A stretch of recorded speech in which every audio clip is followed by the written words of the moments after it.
I mean, this is a sport that's on the precipice of irrelevance. The games are taking over 3.5 hours. Playoff games are taking over 4 hours. Game's too long, too slow. Who cares? This is a situation where baseball's in trouble to begin with. I hate to break it to you, baseball's dead. Baseball is dead. Rest in peace. Go ahead, Dallas. Fucking asshole. Go ahead. Say what you got to say. What do you got to say? Say it. Any questions? Anything you want to ask me? Any jokes you want to make? Go ahead. I think are you muted? Or are you just not saying anything? You don't have the balls? You don't have the balls to say anything? You don't have the balls to say what you were saying in the group text on a recorded line? Because your friend, your former coworker, your brother in between the white lines, Alex Cora, lost his job. You don't have anything to say now? Go ahead. Say what you want to say. You bald fucking idiot. Jason Varitek, too. You're going to make fun of him? He'll kick your ass. His fucking quads are bigger than your torso. You want to talk about him, too? Go ahead. Say something. Say something, you Muppet-looking fuck. Go ahead. You look like an upside-down testicle. Go ahead. Literally, if you turn your head upside down, you look like a fucking scrotum. Go ahead. Say something. Go ahead.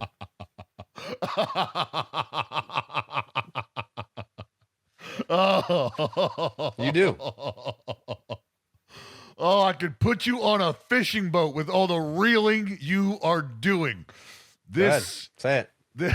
Oh my God! Say what you got to say. This is what I want you to understand about the baseball gods, Jared. Is they are forever listening. They are forever watching. And what did you do?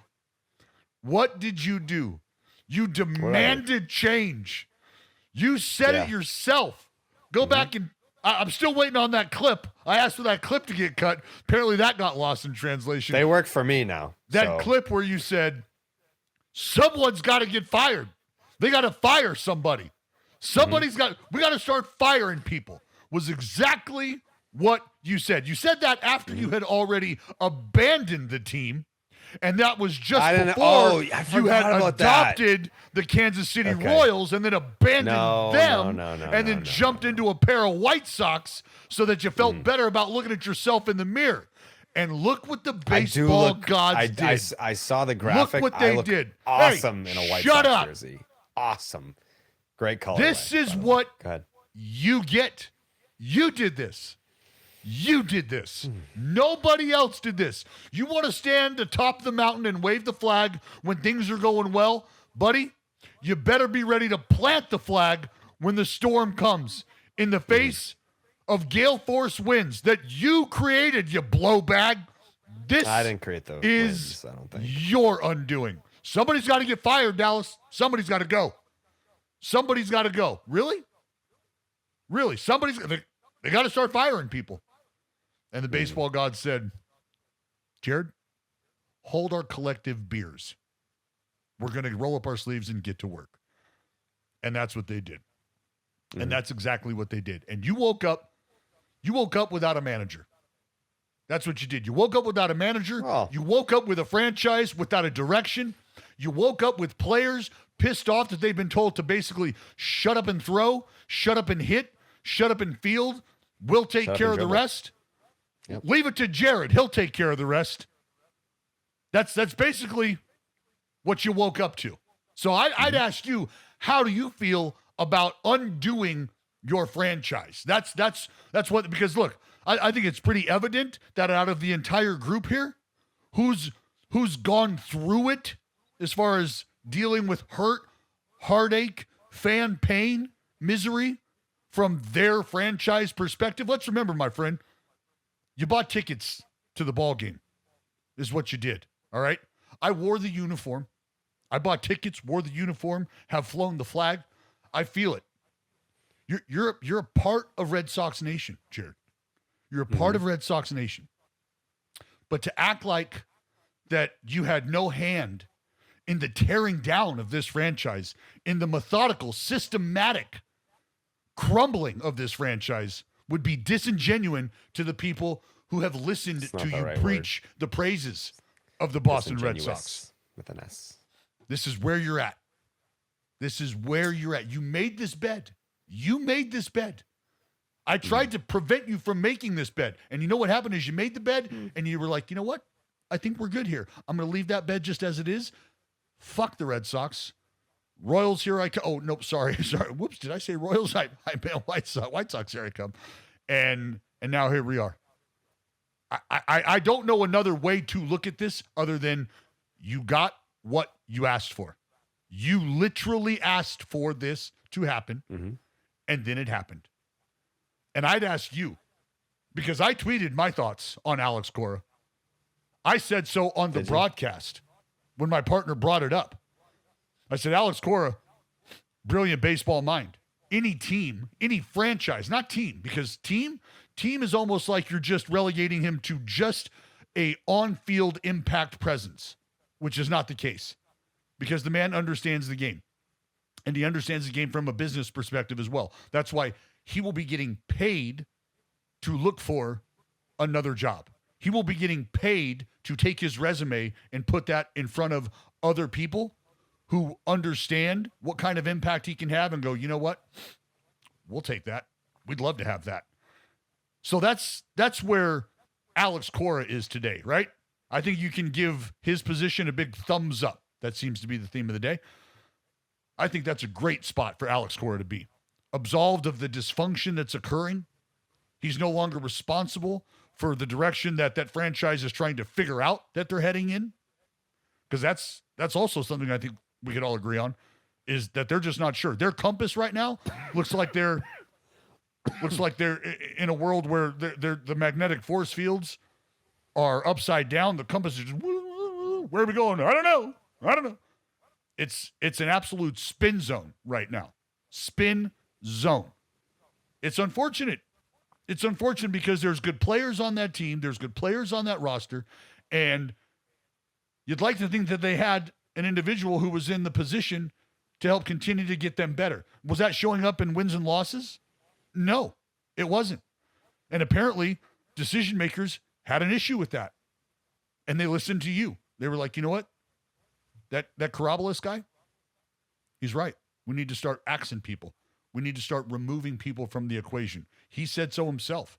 He's been watching a lot of Red Sox baseball for a while. He knows dysfunction when he sees it. We got to make changes. And they did. Were they the right changes? Well, that's going to remain to be seen. And if I can be serious for just a moment now, I posed the question that I posed yesterday, sitting on the airplane, because I have a lot of Red Sox fans who follow me, who engage with me. Obviously, it's because you're an what's that? Said you're welcome. I don't know if that's a gift per se. While I appreciate them, and I've said this before, I appreciate East Coast fans across the board because they're maniacal, and I'm on board with that. I appreciate. You're an East Coast guy at heart. I love that. Well, I give a shit about the things I give a shit about, and sports are one of the things I care a lot about. They wake me up in the morning, and so I can appreciate their passion. I can their mania when it comes to when things are going well, when things are going bad. And that's why I posed the question. And it was 95% stirring the pot, 100%. But it was also that 5% of, I know Red Sox fans have thought about that. Like, you know what? No, no. Do I want to see him win? Of course I want to see him win. But if we're just going to be this team that is just like perennially in pursuit of wild card appearances, and that's how we're going to be going about our business these days, and if that's how we're going to be doing it next year, then this year, fuck it, wash it, rinse it. Because if that means that the guy who we don't like puts his head on the chopping block, then do that. Then do that. If we only have to win 30 more games for the rest of the year, and that puts him under the microscope, and John Henry makes his move then do it. And I think that was a sentiment that was echoed throughout the responses to that tweet that I put up about, would the Red Sox right now, Red Sox fans, would you rather have your team be successful and win and get to the postseason, almost like let's do it for AC type thing? Or would you rather have them lose and have that then put the microscope on the decision makers that you are frustrated with right now after watching them do just a complete teardown of the coaching staff? What would you do? And Red Sox fans came out and they responded. And there was probably a lot of other baseball fans who responded as well, who were moonlighting as Red Sox fans in the moment, which again, I can understand, I can appreciate. But I'll ask you, because I'm curious if you can. I voted. Compartmentalize. Did you vote? What was your what was your vote? I want to win. I've always wanted to win. I don't think that there's a point that you can't stick it to John Henry because he doesn't care. Like, if the Red Sox were to finish in last place again, but he's looking at the spreadsheets and seeing, well, we made $350 million in revenue this year. Do you think he's gonna give a fuck? You think he's gonna? Nope. What's gonna happen? Nothing. You think he's gonna be like, we're upping the budget? This was something that look, man. And if anybody is familiar, if anybody is equipped to handle the discussion, to give you perspective on what it's like to watch a fan base put their foot in the ground, I think I'm pretty well equipped to give you that perspective. I walked out to a parking lot amongst fans that I played in front of, had the honor and the privilege to play in front of, as they put their collective foot down based on what was happening to their team. And I was amongst them while they voiced their opinion. Mm-hmm. And those are things that I just don't know. And this is where the maniacal perspective of Red Sox fans specifically comes into play. Not comes into question. Those are two very different things, okay? I'm not questioning the resolve of the fan base. I'm not questioning the commitment of the fan base at all. But if you do truly feel like the only way that you can make an impact is the pocketbook, if that's the only language that is spoken that John Henry's ears hear and understand, well, then what would be the move? Right? What would be the move? The move would be to not renew your season tickets. Well, we know that those season tickets are tickets that are handed down through living trusts and wills through families. We know that there's been a wait list for eons for certain groups of tickets. We understand that. I'm well aware of that. But if you are actually real about demanding change, is there a world where 50,000 Red Sox fans line just outside of Fenway Park, meaning all of the areas that John Henry does not own? I don't know how much of the real estate around the ballpark that he owns. I don't know how much of that, ballpark village he has his hands in. I'm not going to pretend to know. A lot now. So let's say it's just on the other side of that. Are Red Sox fans prepared to hang out just beyond the reach of John Henry and let their voices be heard? Are they prepared to do that? I don't know. You would have a better pulse on that than I would. But I heard a lot of people, and I understand. And this is where I tell you I'm equipped to handle this, because my advice to Red Sox fans would be, don't let anybody tell you how to feel about what's going on right now. If you don't want to go to the ball game because you think that that's going to make an impact, then do it. If you don't care about decisions that are so far beyond your reach and your impact, and you just want to go to the ball game because that's what gives you peace of mind, that's what gives you peace in your heart, that's what allows you to get through the days that you have to deal with outside of the ballpark, then do that. Don't let anybody tell you how to fan. We'll start there. But if you feel like that's the only place or the only way that you can make an impact, Jared, do you think Red Sox fans are prepared to do that? No. So here's the difference between the A's and the Red Sox in that regard is I don't think that anyone needs a reason to not go to the Coliseum. Like, it's a dump. There's possums in the ceiling. The teriyaki steak is actually, burnt rat. So yeah, you loved it. You loved it. It was good. It was good. But let's just be honest about the source of the food. The A's, when they are not spending and they are not performing, it is easy to just not go. Fenway Park is a tourist attraction. So even if Red Sox fans were like, fuck it, we're not going anymore, you'll still have plenty of ticket. Like, what was it, 2022 or 2023? There was a series against the Toronto Blue Jays where it was 60% Blue Jays fans. Like, does John Henry care if the money for the tickets being sold is from Red Sox fans or opposing teams fans? No, there's still tickets sold. So Fenway Park is always going to fill up to a certain extent because of people that are just they're traveling to Boston for the summer, and it's like, oh, what do you do when you're in Boston? You go to Fenway. Fans from opposing teams where it's like, all right, yeah, like we got the weekend. It's June. The kids are off from school. Let's make a trip up to Boston. Let's go to Fenway. Let's see a legendary ballpark.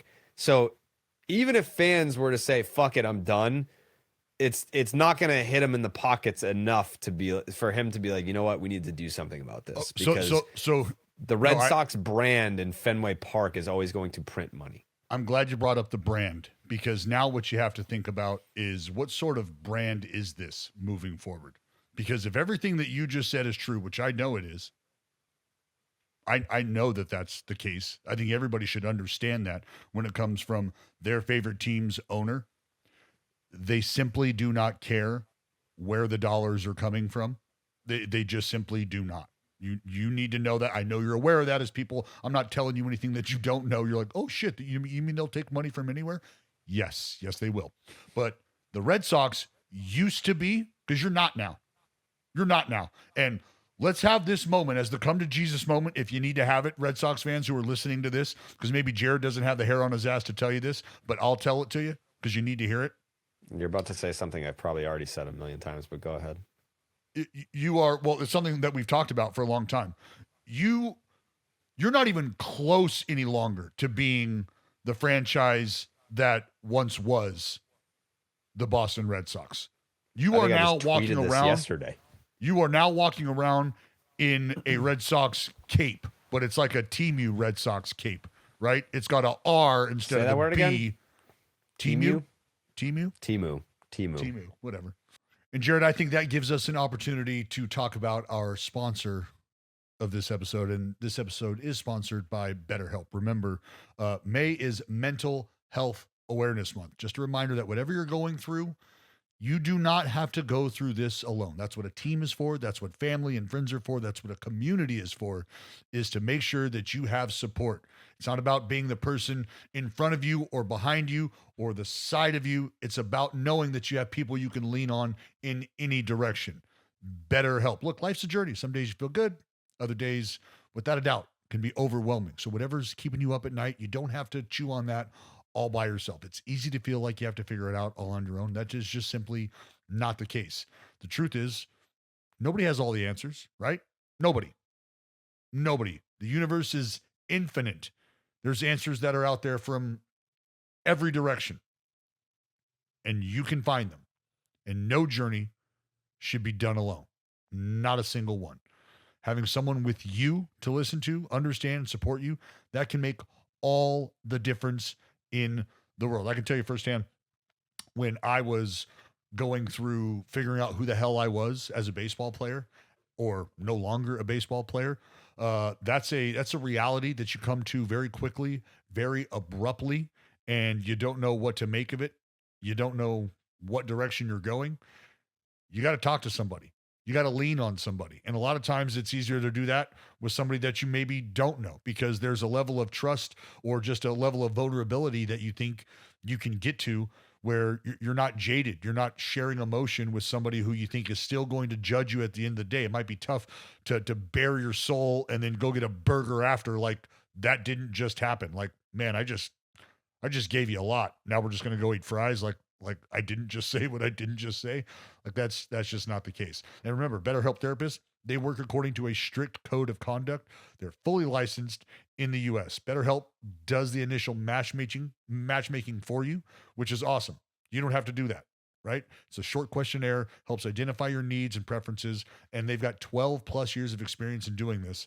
So when you talk about pros, knowing how to put the roster together, BetterHelp has got you covered from the top of the lineup to the bottom. Over 30,000 therapists. That's right, 30,000 therapists. BetterHelp is the world's largest online therapy platform, having served over 6 million people globally. It's a big globe out there, 6 million people. That's a lot of help. That's a lot of better help than folks are getting. And it works. With an average rating of 4.9 out of 5 for a live session, that's based on over 1.5 million client reviews. So remember, May being Mental Health Awareness Month, you too can go get better help. So please sign up. You get 10% off betterhelp.com/BID. That's betterhelp.com/BID. Go get some better help. You'll be better for it. I literally just tweeted this yesterday. The Red Sox went from 108 wins and a World Series title to arguably the biggest dumpster fire in all of professional sports in less than a decade. Blow the whole thing up at this point. No half measures. Everybody out. Tweeted that yesterday. Yeah. So the idea now is, who are you as a baseball brand? Meaning, what type of organization are you going to be? Because how many times were the Boston Red Sox neck and neck with the New York Yankees when it came to where guys wanted to play, the lore with which the franchise came with? Like, there was a shiny sticker price that you're willing to pay because it was the Red Sox.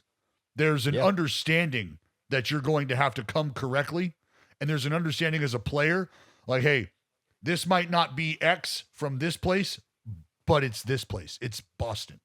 It's the Red Sox. The Red Sox are interested in me. I said this when we first got together as partners almost 10 years ago, that the Red Sox were a place that I would have absolutely have loved to have played in.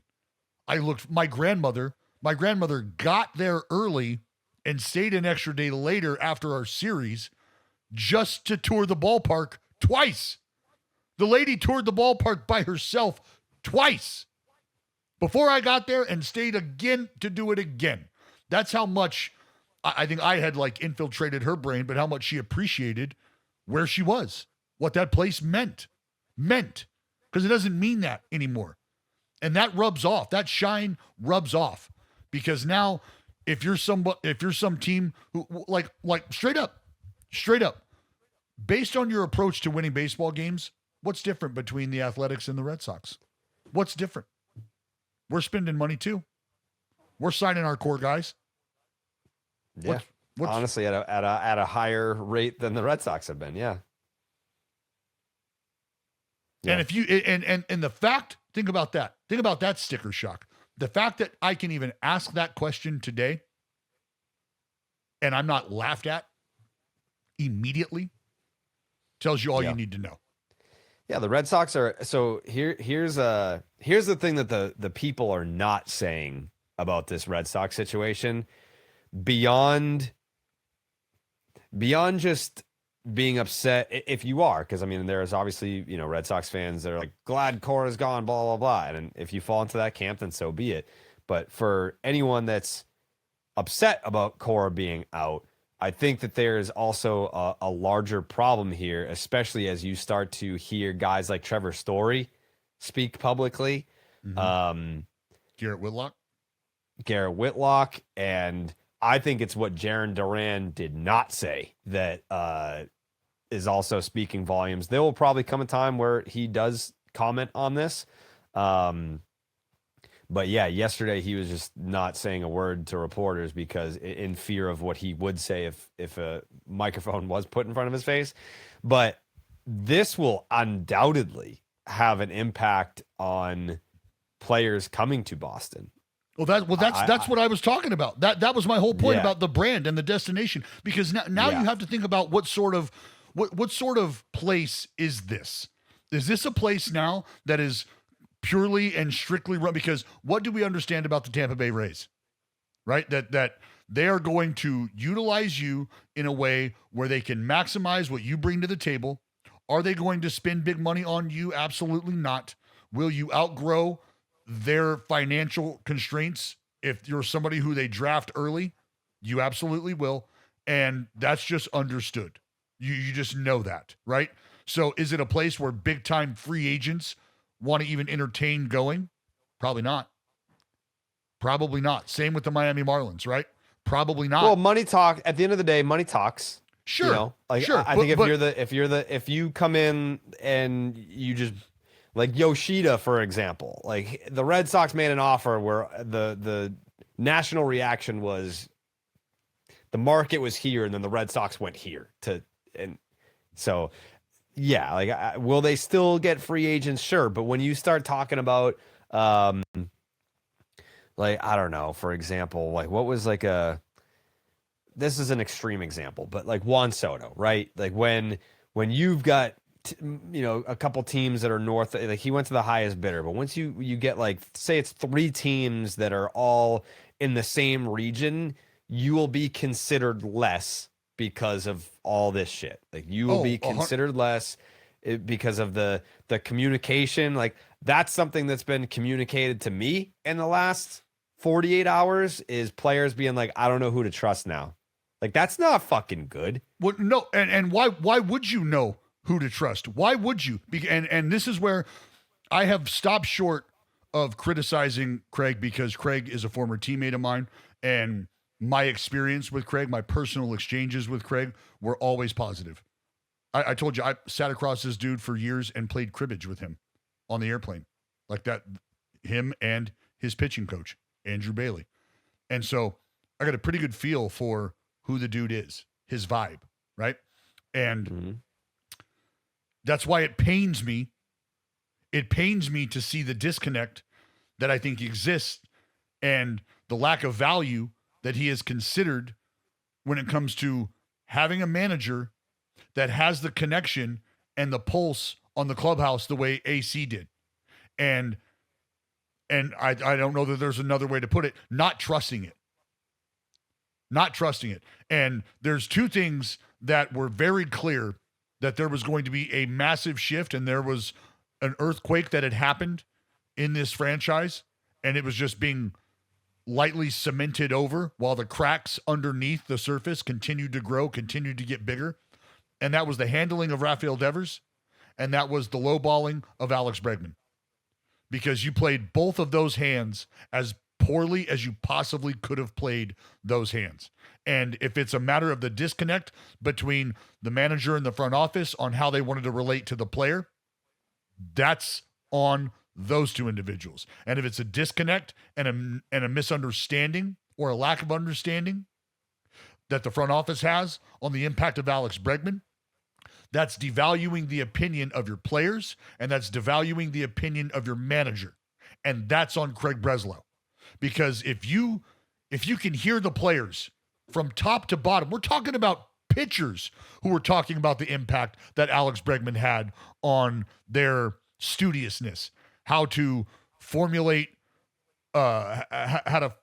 process, how to put together a work plan. When your pitchers are being impacted by a player to the extent that they were, not to mention your entire position group was being impacted the way that they were, for somebody who has played the game to not value that any longer, that's a problem. That is a problem because you were the only one who could look upward from where you're at on this ladder and go, hey, John, from somebody's perspective who played, I need to make sure that you understand how important this person is to winning. And if we're going to place our resources in certain baskets, this is a basket we might want to consider filling up. And I think that can be something that helps us win on the margins, if that's how we're looking to go about this. So let's make sure that we have these guys in place and let those guys being present in the room and being productive in the lineup to the extent we see them doing so, let their presence be what helps us win on the margins. Not trying to platoon our way to a wild card victory. Let's not do that. But he was the only one, in my opinion, that could have had that conversation, because Alex Cora made it very apparent that that's what the deal was. So all he can do is say that to Craig, and all Craig can do is act on that.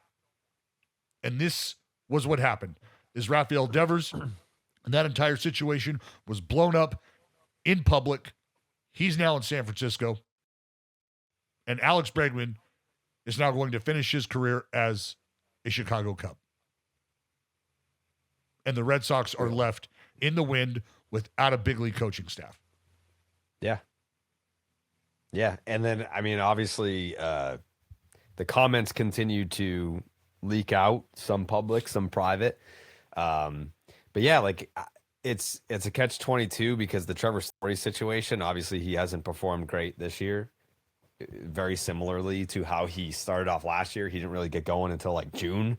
So it's kind of hard to be like, dude, you can't complain if you're ass. But him, being as angry, I've never seen him this angry ever at any point in his big league career. Dude, and you tie his hands on being able to do something that he's pretty good at, which is maintain and create culture, right? Yeah. And that's also, what these decisions do. He had the opt-out at the end of the year, and he could have opted out. He opted back in and was like, listen, like, Cora's my guy. And for him to be gone 1 month into opting back into the last couple of years of your contract, yeah, I can see why he's upset. Well, but because it now prevents him from being able to, like, based on the decisions that we just saw made, and then the communication that has come after, like the whole shut up and play message that was delivered, essentially. Mm-hmm. How, as a leader, do you feel now? You feel like, oh, so you know what? I can't lead. I can't do what I'm supposed to do. I can't be the presence that I'm supposed to be. I feel like I've had that taken away from me now. And that's where I would say, you know what? You're still going to get your money, dog. So you know what you need to do? One or two things can happen. You're going to play good enough to help the team, or you're going to play good enough to get the fuck out of there. Yeah. So just play good. And that's I mean, am I wrong? Is there another result to happen? If he plays well and he just says, you know what, I don't care what you guys have to say to me. I'm going to be the leader in the room that I know this room needs. I don't care. How about you shut up and write the checks? How about you shut up and figure out how to win the wild card, and I'll shut up. Actually, I'm not going to. I'm going to tell these boys how we're going to play baseball, and I'm going to go set the tone. That's what I'm going to do. So you stay up in your office. You stay up in your ivory tower. I'll stay down here on the dirt. And I'll bleed and sweat with the boys. We're going to win ball games in the face of you doing what you have done. And we'll see you at the end of the summer. And if that works out, Jared, you guys could very well have a winning ball club. If that doesn't work out and the individual performs, is there a chance that Trevor Story's gone? Yeah. Yeah. I mean, if you're going to give it like a complete dictatorship to Breslow, which right now the core is out, you don't have any clashing going on in terms of a power struggle. So he was a Chaim Bloom signing. He was not a Craig Breslow signing. So yeah, there is a world where Craig's just like, you know what, you're too loud. See ya. Like in all honesty, and I know you guys have talked a lot about this on Section 10, meaning this topic, so we don't have to spend too much more time on it. But when we think of a new manager, if Alex Cora wasn't the individual, is Tracy? Yes. For now, yes, absolutely. I mean, he if you're going to look at this team and say, all right, Trevor, I know that you're the quote unquote leader, but you're not very good right now. And there's a chance that this just may be what it is moving forward. You know, he's at that age and he's had a ton of injuries. So this is a young team. This is the Williers, the Romans, the Myers, the Sadan Rafaelas, and all of them pretty much played at some point for Chad Tracy. And all of them have spoken highly about Chad Tracy as someone that speaks their language, their baseball language. And I think it was, maybe it's just who he is. Like, I don't know like Roman well at all, but he didn't seem super broken up about Cora being fired, whereas like other guys were furious. Yeah, well, that's what happens when you don't have like straight up. A lot of the players who were on the team for the A's, they felt a certain type of way about what they were going through when the team was leaving Oakland.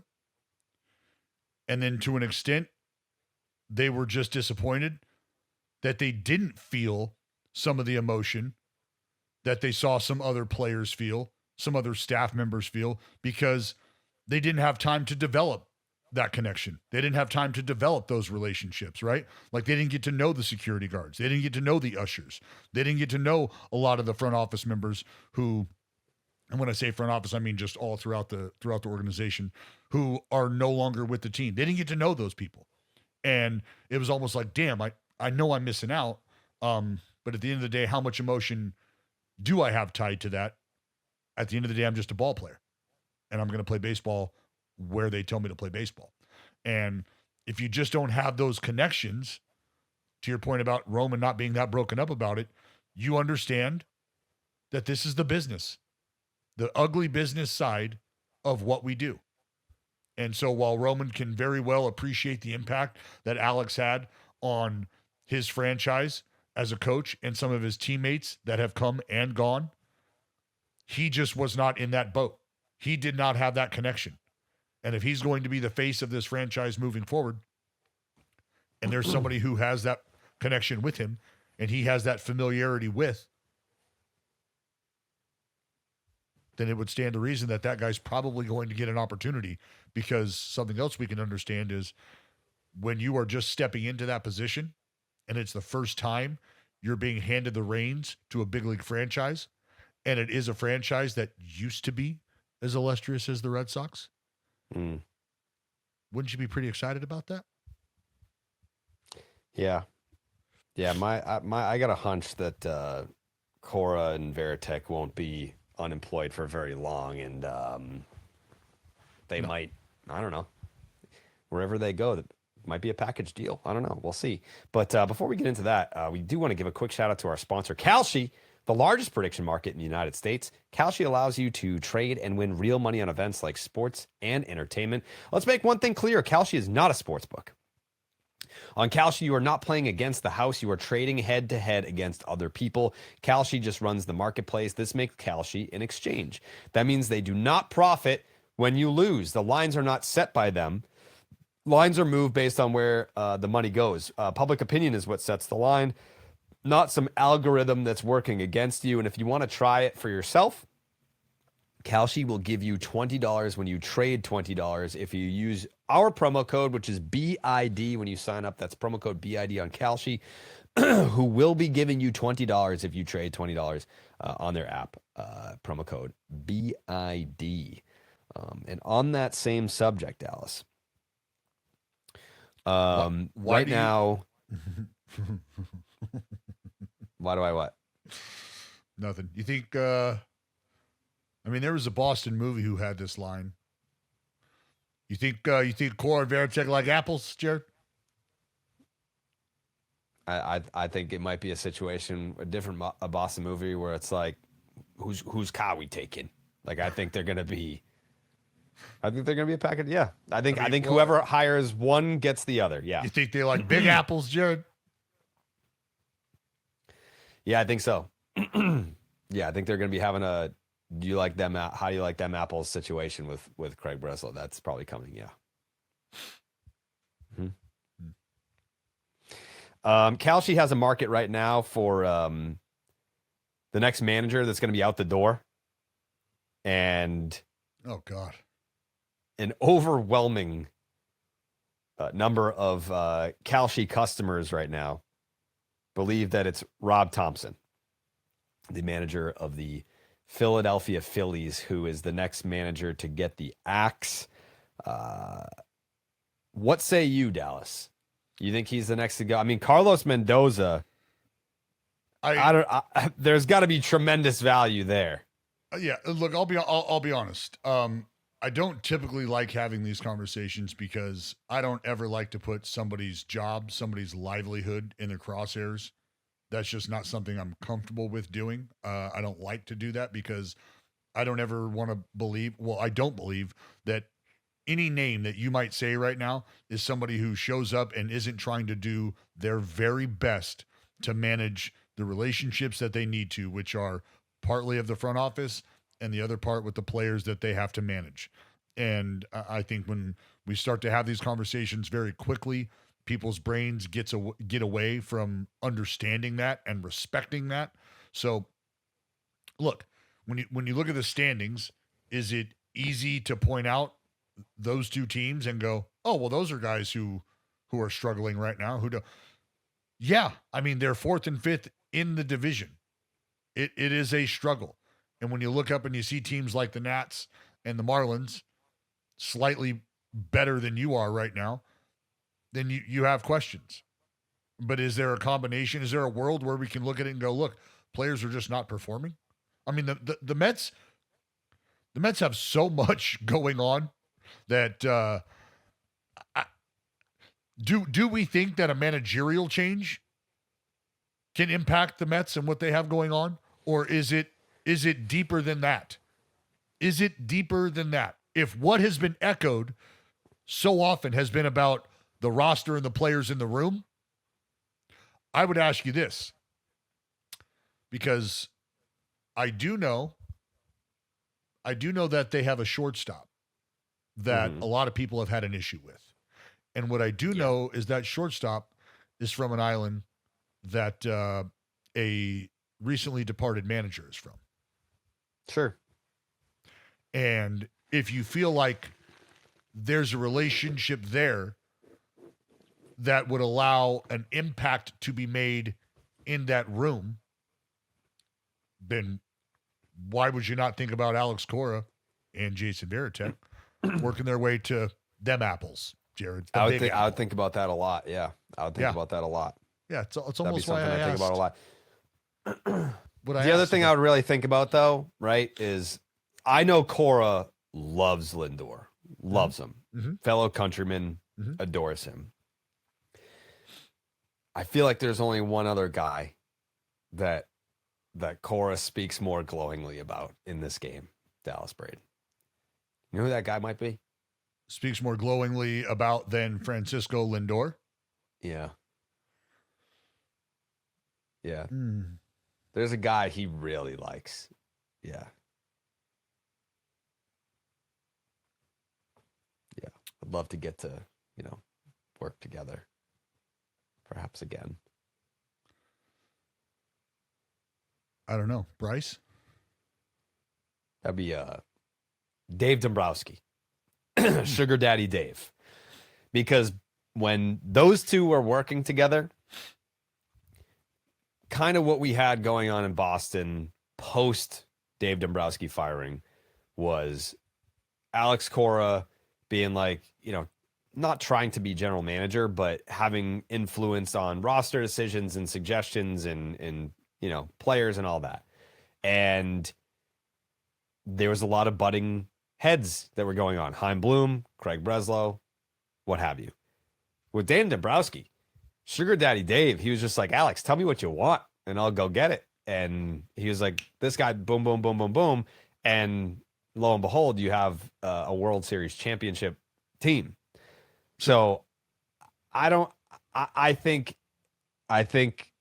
if Rob Thompson were to be let go, I think that Dave Dombrowski would love to reunite with Alex Cora, and I think Alex Cora would love to reunite with Dave Dombrowski. I'm not saying, I'm not trying to tell you without telling you, but No, sure. I No, am. Trust me. I'm putting together the very obvious pieces here. If I were Phillies fans, I don't know how excited I would be about that, if I'm being honest. Why? Because what we know about Dave Dombrowski is he is not afraid to what I will phrase as burn and retreat, meaning he will take the farm, he will sell it off for the instant gratification now, but when he is done, the field is barren. And there's not much left in terms of resources when we think about the future. Is that fair to say? I think what's probably more fair to say is that there's not a manager in this game that I would rather have inherit a veteran team like the Phillies more than Alex Cora. I think he's ready to take a veteran ready to win team and go versus any I don't know what other, I guess, like the Red Sox roster being like a young roster, or just a team that's like on the precipice of quite getting there, like the Royals, where it's like you have young stars but you don't quite have like the real talent to get over the hump, something like that. Or like the White Sox, where it's completely, young kids and no veterans and no stars. I think a team like the Phillies screams Alex Cora.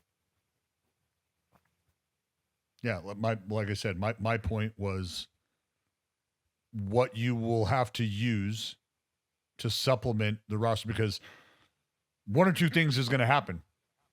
Let's just fast forward and let's put Alex Cora in the Phillies driver's seat. You're going to have to supplement that roster at some point in time. Mm-hmm. So do you think that as a Phillies fan, you're okay with selling off some of your prospects, whether you have a position of strength that you can be dealing from in the first place might be a question. I haven't looked at what the Phillies are looking like in terms of the top 100 prospect list and who they have. Painter, they've on got that list. Yeah. But I mean, Painter's in the big leagues though. Yeah, but he's still like a young commodity. Like he would be. But I'm talking about guys. I'm like, well, no, like if you're going to win though, Painter's going to be a part of that. Unless it's more win now, because I mean Schwarber, Harper, like those guys aren't getting younger. Like your window started in 2022. Like if I'm hiring Alex Cora right now, I'm looking at it as how do we right this ship with 130 something games left, and how do we try to win the World Series this year versus I'm bringing in Alex Cora to hopefully win a World Series 3-4 years from now. Like their window is right now. It's yesterday. So what I'm saying is you move Painter to go get a veteran arm who is going to have 2 years for you, and then I don't know if things don't work out. You move Painter, and you're going, well, shit. Kid was 23 years old. We were going to have him for a Y goal, and now we don't. And we got this veteran arm in, and if we don't win the World Series, how does that feel? As a Phillies fan, you're not happy about that. And that was my whole point. All right, so then where are you at then? If you're not willing to move Painter for a guy that's going to come in and help you right now to right the ship, then I guess the only other alternative is blow it up. So look at how quickly you just went from a I'm not going team I'm ready to win now. I'm trying to win this year if I'm the Phillies. Yeah, so if you're not trying being to win willing this to year, move then what's Painter the prevents point you? of? No, I'm saying he's your most valuable young asset. Yeah, I just man, that would be a very, very difficult conversation for me to have. Like, hold on. You want me to move Painter, and you think there's a veteran arm out there that we could go and get right now that would give us a chance over the next 3, 4, 5?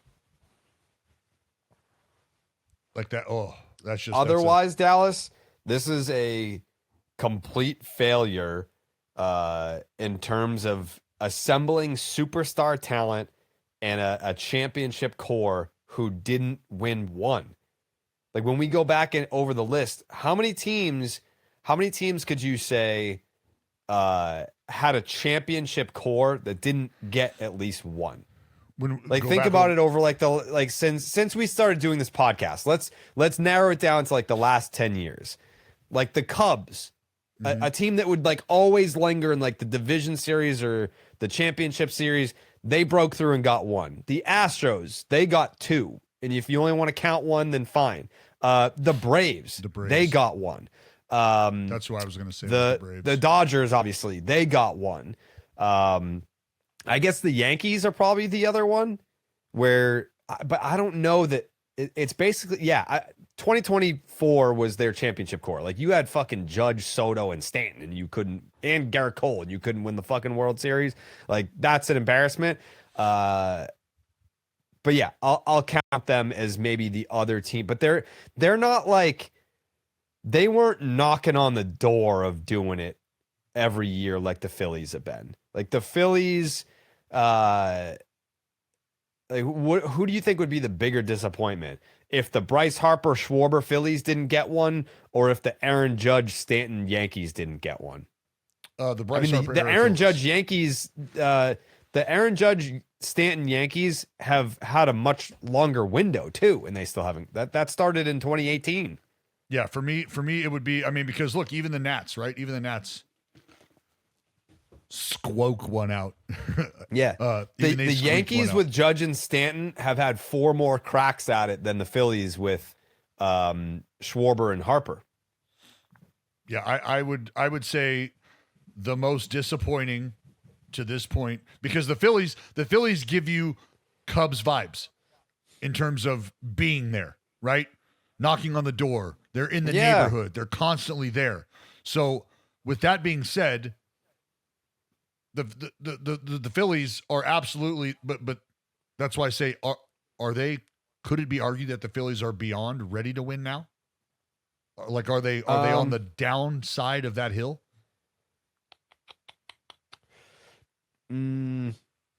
So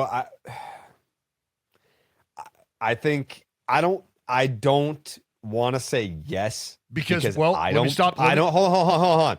I don't want to say yes because I don't believe that. But then you start looking at Dave Dombrowski's comments about Bryce Harper, not an elite season, and Schwarber's, I guess, start to this year, after coming back as a free agent, and those are your two guys. Real Muto is not really, like Real Muto is not like he's not like the guy that he once was, but it's great that he's back. I think that they needed him back. So like, they're definitely not on the ascension, but my take is you can still win on the descension. You can. You're not at the peak of your powers. That would have been 2022 was probably peak Phillies. Well, but look, I just you can still win on the descension. You can. I just want to remind you why we're having this conversation right now. Because Alex Cora got fired, and we're talking about maybe potentially firing the manager of the Phillies to replace him with Alex Cora and seeing if that can ignite the Phillies, who should be much better than they have been this year. They have the same record as the Mets. Why we are having this specific conversation about the Phillies. This is no longer about Alex Cora now, which is where this conversation started. But this is about, we just identified it, right? Slow start for Kyle Schwarber. Alec Boehm, who's getting regular run, not great. Like there's a lot of different places that you could point to, and unfortunately, I think some of it does have to do with what we have seen / not seen on the pitching side of things, right? Nola, not great. El Problema, Jesus Luzardo, not great. Painter, Zach Wheeler just came back on Saturday. Zach Wheeler did just come back on Saturday, but they also just got rid of Taijuan Walker, right? And it's because that's an addition by subtraction. He had like a fucking 10 ERA. So where's the addition though? And I get so it. I don't know how much struggling. credence there is to this, but I heard them kicking the tires on Marcus Stroman. I don't know if that helps you in 2026. Yeah. So I mean, I'll the best I'll give is let's see what happens if we're having that conversation, because yeah, I'm not sure that I see how much help that's going to be either. But I mean, look, man, we just talked about everybody outside of Christopher Sanchez, right? When you have one guy in your rotation, one guy, un, as I like to say, you got un abrazo, giving you any sort of productivity. That's probably where things have faltered. And so yeah. once I think this rotation can iron shit out, I mean, you give me a good month from Jesus Luzardo, you give me a good month from Aaron Nola, you let those two dudes bounce back and go on a little run when things start to heat up, this Phillies team looks completely different. We do have some questions to answer again offensively. And that's why I say the reason that we're having this conversation is because the Phillies are either viewed as somebody who need help in a managerial department or are struggling because they're aging and are on the other side of their championship window. Is it a combination of both? And that's why I say at the end, I don't like having that conversation, because I know that Rob Thompson is showing up each and every day trying to do what he can to win ball games. He can't go out and start. If he did, Jared, I think the Phillies would probably be in a worse position. So, yeah. Well, we'll see. Maybe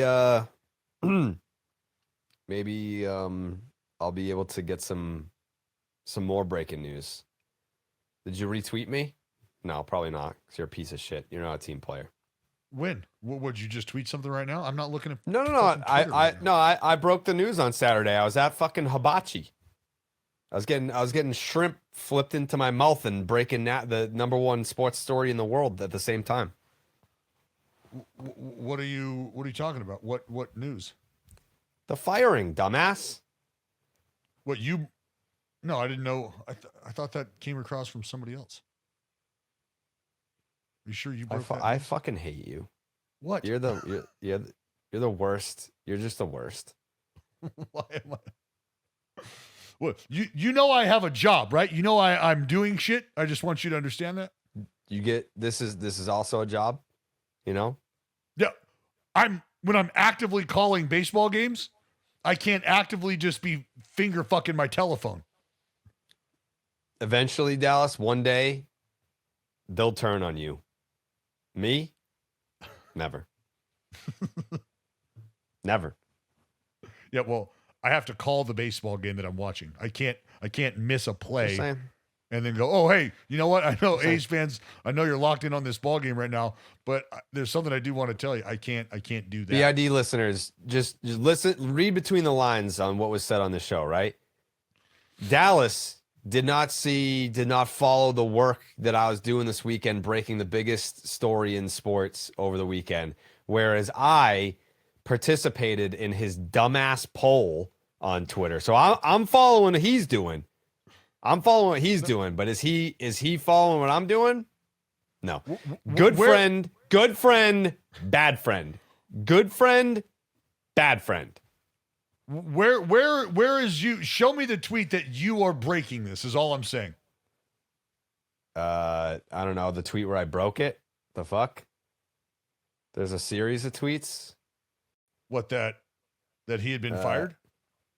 Yeah, I said, holy shit, I think the Red Sox red wedding just happened, ... Then Rob Bradford said, sources saying big changes to entire Red Sox coaching staff may be happening. And I said, I've heard at least 5 names, big names. And then I knew all of this at the time. Like, so when I tweeted, holy shit, I think the Red Sox red wedding just happened, I knew that they were fired and I knew the 5 names, but I didn't want to break it. Put you it out didn't there. Want to break it. So how would I know? No. I'm not fucking. Shut the fuck up. I didn't want to put it out there. I didn't want to put it out there until I had the thumbs up. Like, yep, you're good to go. So then I quote tweeted my red wedding tweet and I said, Cora, Ramon, Veritek, Hudson, Fat C is what I'm being told. Gone. Unbelievable. So that was what broke it. Okay, well, see, I had nobody else said names before that. Correct. That was the Section 10 Scoop Shop Discord on Patreon was the first place that the names appeared. Then I tweeted it, and then other report. John Heyman, like 7 minutes later, was like, "Breaking news!" I can't even believe it. I can't even believe it. Yeah, he had it like 20 minutes later, breaking. But Yeah, and to be honest, what time did you tweet that at? Because I was probably on an airplane if that were the case. They got Wi-Fi on those things now. 6:57. Not always, and there you go. So, wait, 6:57 Eastern time. Mm-hmm. So yeah, 5:57 where I was at. So yeah, I was on an airplane. Yeah, they do have Wi-Fi on those, which I believe you absolutely had. So Wi-Fi goes in. And yeah, out. you can defend. No, you can defend being a very shitty friend. It's fine. It's fine. Dallas excuses Braden. They call him. I'm sorry that you've gone through this, and I'm sorry that you have reaped what you have sowed. I feel bad that you are going through this. You don't feel bad. You don't feel bad. You don't feel bad. I mean, at all. you begged for it. You begged for it. You are You begged swimming for in the this. tears. Swimming in the tears. There's no tears because I think we both have a pretty good idea of how things are going for Alex Cora right now. Oh, he's great. I was upset yesterday. About what? What could you be upset about? 1 second, a guy who's very like influential in your life is there every day, and then the next he's just gone. Look, trust me, I felt bad. Here's the honest truth, because I remember the day that I introduced you to Alex in Oakland, and I know what I knew what that would do for you, and I watched that relationship grow. I watched that relationship blossom. I watched you benefit from that relationship, and that made my heart swell. That made me feel really good, because that's what, at the end of the day, that's what being in the game of baseball, in my opinion, is all about. You're a Red Sox guy. I happen to know your manager really well. You got to watch your team get no hit, and you got to meet your manager. I got to facilitate both of those. That was fun. Yeah. And I, watching over the years, your relationship develop with him and being able to have the access that you had to him, I can appreciate that. That's what I was supposed to do, right? That's how I look at it anyway. That's my job. That's my job. As somebody who has the access and can connect those dots, why would I not want to do that? I want to do that for fans. I try to do it all the time. I would want to do that for you. Because of not only what it can do for you from a business perspective, but what it did for you from a relation perspective. Like, how many kids want to grow up and be able to say, I have my manager's phone number, like the manager of my favorite baseball team, I have their phone number. We talk. We're friends. Like, how cool is that? So I know, on a serious note, that sucked for you. 100%. That's shitty. But the idea that we both understand AC's place in this game, and that he's already on his tiptoes, let alone landing on his feet. He'll be fine. He'll be fine. He might already be fine, honestly. Yeah. So I want to remind you that ultimately you did this. I didn't do this. You did this. All the hoopla about the fact that I may or may not have been responsible for the departure of Bob Guerin, buddy, your fingerprints, all over this. Yeah. All over this. For the folks who don't know or unaware, go back and listen like we're out to of the time. last We are episode out of of time. Baseball It looks is like Dead, I do where have Jared to jump begged to for another the call. firings. Got a big business meeting. Tough. Also, that was a very cute story you told. I did, however, already have Alex Cora's phone number, because we actually connected on Twitter in like 2015 because I was talking shit about Rusney Castillo on Twitter, and I guess Cora managed him in Puerto Rico or something. And No, but you had never met him in person. I never met him in person. Never met him in person. But I had his number because he was like, you're completely wrong about Castillo, blah, blah. Here's my number. If you ever like have any questions, you ever want to talk, like, here's my number. But yes, Dallas introduced us in person for the first time. That picture is on Instagram. That first picture that I posted, because every time that a player leaves the organization, he'll post like a picture of them and say gracias and then tag them. So I did that for him leaving the Red Sox organization. I was like, someone's gonna thank you on the way out the same way that you did to all the guys that came here and won championships. And that first picture is that day that Dallas is describing. It's on the field at the Oakland Coliseum.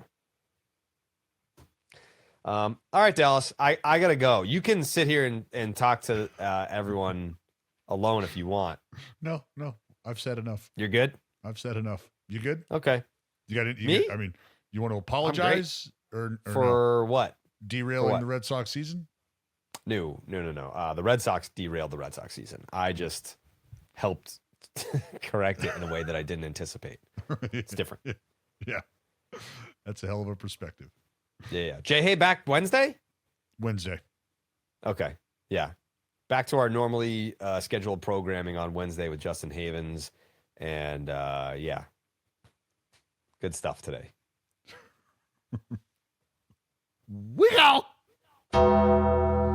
We all go.